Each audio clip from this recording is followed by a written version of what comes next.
passe un cap avec le mode automatique, le bateau continue à avancer, mais nous, on peut dormir pendant un maximum 3 heures de temps. Noémie est captivée, passionnée par tout ce qu'elle a appris. En CM1 à l'école des Bancouliers à Saint-Denis, elle participe à un beau projet, une course mythique, le Vendée Globe, mais de façon virtuelle.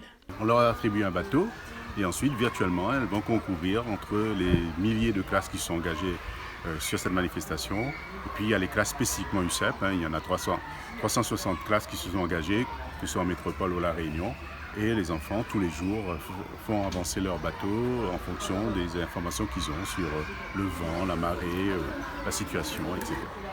Un bateau virtuel, mais des conditions réelles. Les enfants peuvent ainsi se comparer aux meilleurs skippers. Cela fait plus de 3 semaines que les élèves ont pris le départ à bord de leur voilier, les Pirates 974, et on peut dire que le sujet les intéresse.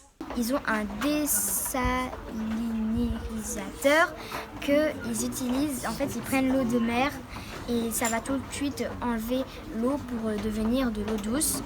Et à ce moment-là, ils pourront, c'est un peu comme un distributeur d'eau normale, ils vont appuyer sur un bouton, ils vont verser là-dedans et après on a une cuillère, on emmène une cuillère et après on touille comme ça. Après ça a l'air pas bon, mais ils ont besoin de vitamines pour pouvoir diriger le bateau. Les bateaux, ils vont de 24 heures jusqu'à 24 heures, il ne peut pas aller plus que 24 heures. Et que les bateaux, il faut aller dans une direction, il ne faut pas aller passer la ligne rouge, il ne faut pas poser les pieds sur le sol. Et aussi, quand quelqu'un est en danger, il faut l'aider. Ils emmènent des sacs exprès dans le bateau, mais ils ne jettent pas les papiers dans la mer pour ne pas polluer. Et quand ils emmènent des sachets, ils mettent bien dans un coin pour pas que ça s'envole ou que ça pollue la mer. Les marmailles sont enthousiastes, ils donnent le cap à leur voilier 2 fois par jour et un élève est responsable du bateau le week-end. Ce projet fédérateur est une aubaine pour les professeurs des écoles. À travers ce projet, ça nous permet de travailler plein d'autres disciplines. Avec les vents, on peut travailler les mathématiques avec les ans, on peut travailler les vitesses. On travaille évidemment la géographie à travers tous les continents et les océans qu'on parcourt.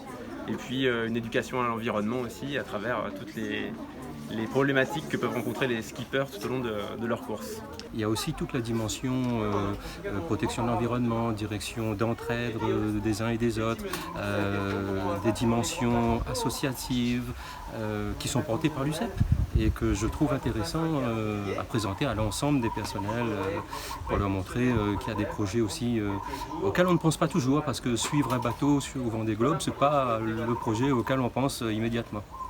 Au total, plus de 900 000 navigateurs virtuels, dont 358 classes UCEP, ont rejoint les skippers professionnels en lice pour le mythique Tour du monde en solitaire.